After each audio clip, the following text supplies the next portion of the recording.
Hello everybody, welcome to my YouTube channel. I am Zakaria the Ghost. Guys, today I want us to learn about control.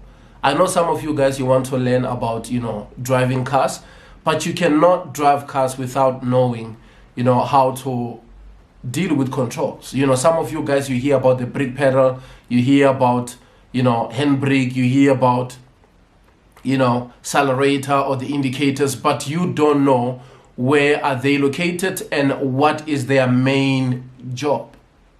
So I am here, guys, to help. So today let's just go and deal with that. I have a picture here which identify them according to numbers, and I'll put the picture on the screen so that you will see what I'm talking about, guys.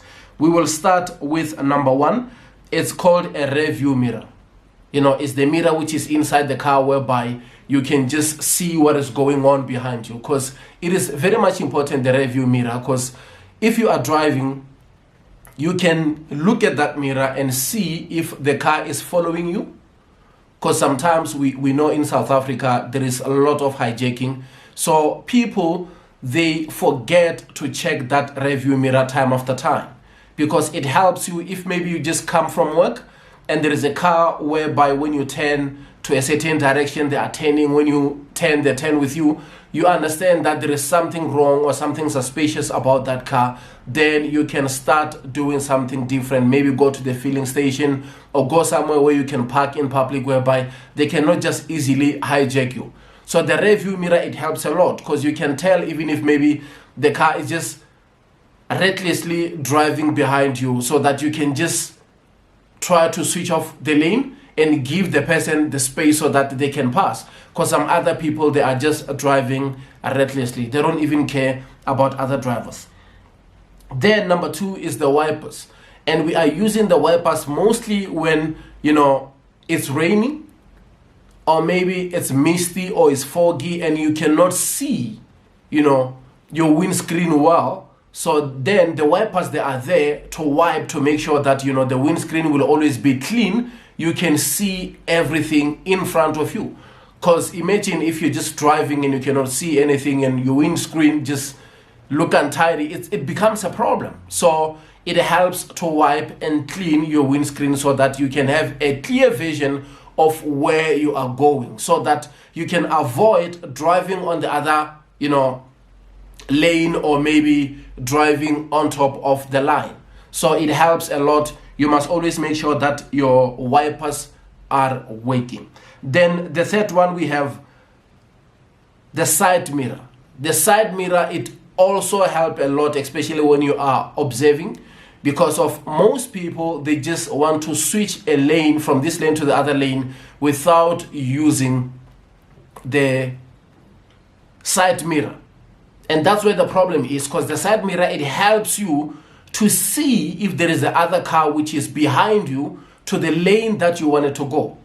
Because some people, if you just turn to the other lane and you don't see that there was a car which is speeding behind you, that's how accidents happen, because people don't observe before they go to another lane. And on number 4, we have the steering wheel. Some of you guys, you know about the steering wheel. We use the steering wheel to turn. Like maybe you want to turn, you are at the robot, you are at the, 4-way stop, or you want to switch the other lane to another lane, you will have to use the steering wheel so that you can go to the other side. Now, let's look at number 5. We have indicators. Indicators, they help, it's like the language. Cars, they also have their own language. When you are driving your car, guys, you need to know that there is a language that drivers use. So when you are pressing the indicator and it shows that you are indicating to the right, the other driver who is behind you understand that you want to switch the lane, that you are using to the other lane. You want to go to the right-hand side.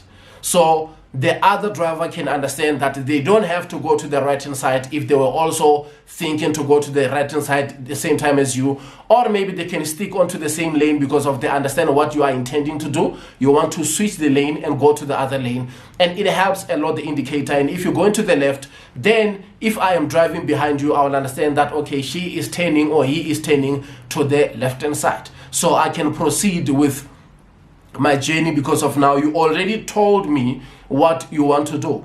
But I see this happening all the time, that people sometimes they switch the indicator maybe to the left or to the right, and they forget to, switch it back, and you find out that the car is still indicating to the right. And that's how the accidents do happen, because of if the other car is approaching, they will be like, okay, the person is indicating to the right, and not knowing that you are not actually indicating to the right, you are going straight, but you forgot to switch off your indicator after you decided to show people that you wanted to go to the right or to the left. Now that's our indicator, guys. And on number 6, we have the gear. You hear people telling you that I've been changing gears. The gears are the ones that will have a communications between you and the car. Because when you put reverse, the car automatically will know that he or she wants to go backwards. So the gears are very much important, and they also help, to increase the speed. If you want to go to gear number 1, number 2, number 3, number 4, then we are using gears, of course, with, the clutch pedal. But then we will get into that. Right now, I just want to identify all these other, control signs that you need to know that you will use when you are driving. Then we will go to number 7, and number 7 is the handbrake. The handbrake, it helps when you are parking and you don't want your car to roll back or to roll forward. When you park your car and you have to pull your handbrake to make sure that your car will remain in the same position, because people are making a mistake by parking the car and they are not pulling the handbrake, and at the end of the day you just hear that there was an accident because of the car was just rolling and went to smash some people's cars, or did something that, or the damage that you were not even thinking. You will just come out of your office and you find out that there is a damage that you caused because of you forgot to pull your handbrake. Then on number 8, we have the clutch pedal. The clutch pedal is the one that we are using most of the time when we are changing gears.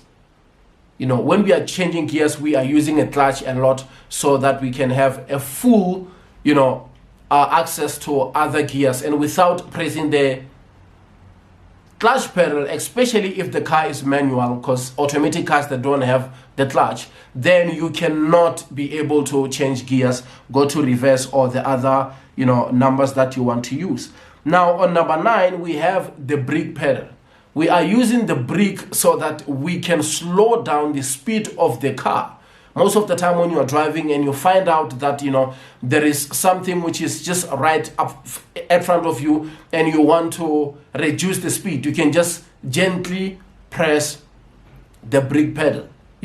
It helps a lot. And now we have the accelerator on number 10. It helps to increase the speed of the vehicle, and we will go to the mechanics of, when you press the clutch and you select the gear, and now you slowly remove your foot to your clutch pedal while you are pressing, the accelerator, then the car just, pick up the speed. There is, driving a car, guys, it's like any other relationship. You have to have, a communication with your car. And if you're just pressing the accelerator without changing gears, the car itself, it will tell you that I need a second gear. I need the gear to be changed. Because of if you don't listen to the language that the car is communicating with you, you will have to go and fix the car because it will be broken.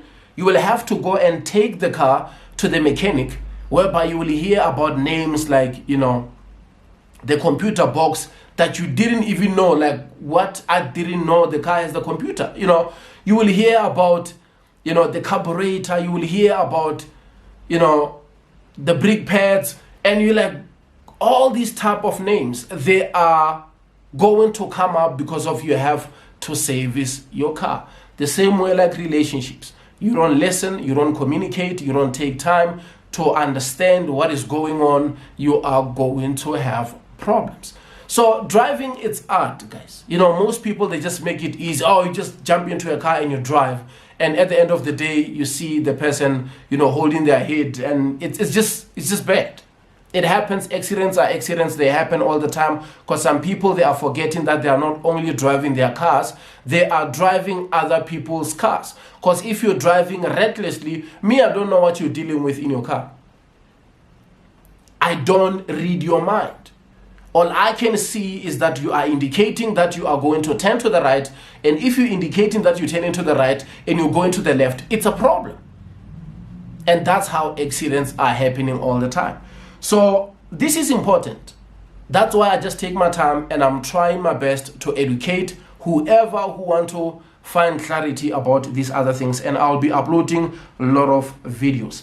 Then on number 11, we have the hooter. Some of you guys, you just see, even if in the weddings you hear people, you know, using their hooters to make people excited and everything. But the main job is to alert, you know, whatever that might be in danger, is to alert if maybe there is an animal which is crossing on the road. When you hoot, the animal automatically understand that there is a car which is coming and it has to move. You have to alert, you know, all the hazards that might distract you or that might cause you to be in the accident. You know, that's the main reason why we have the hooter, is the language whereby you communicate with, you know, something or somebody who is not in the same car with you, so that they know that you are closer to them, whereby you can have an accident or something. For an example, somebody is reversing their car, or their car is rolling and they are not aware, and if you are in the car behind, you can just hoot. The person will automatically stop, because they understand that you are trying to horn them with something that can, you know, cause a problem, whereby it will be a delay where we have to wait for the authorities to come and check who was right and who was wrong, because accidents are expensive. People lose cars, people lose their lives, and they also, you know, lose time, and they can even lose their jobs. Because of now, if we are having an unnecessary accident, that means I cannot go to work, because I cannot leave my car there. That means, you know, I might be fired because of I cannot go to work. And that means maybe somebody who I was taking somewhere, maybe to the hospital, that person might die, you know. So a lot of things are happening, you know, a lot of things are happening. So it's important for me to, you know, have this kind of content whereby I can educate whoever who wants to be a driver, but they don't know where to go because of they don't have money to go and pay at the driving school. But now, because of they have the access of the internet, they can sit down and, you know, have this 5 minutes, 10 minutes or 20 minutes video whereby they can learn about driving.